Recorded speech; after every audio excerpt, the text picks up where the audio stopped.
بسم الله الرحمن الرحيم. ألف لام ميم.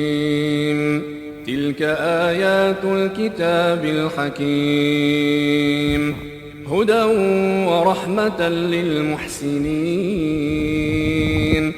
الذين يقيمون الصلاة ويؤتون الزكاة وهم بالآخرة هم يوقنون.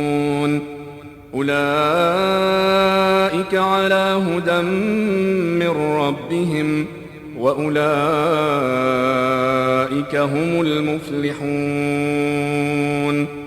ومن الناس من يشتري لهو الحديث ليضل عن سبيل الله بغير علم ويتخذها هزوا، أولئك لهم عذاب مهين.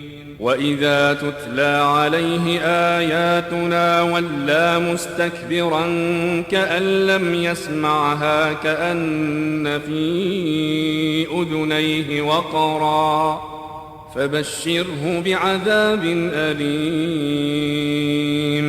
إن الذين آمنوا وعملوا الصالحات لهم جنات النعيم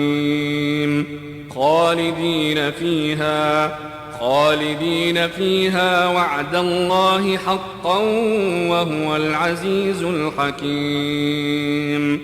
خلق السماوات بغير عمد ترونها وألقى في الأرض رواسي أن تميد بكم وبث فيها من كل دابة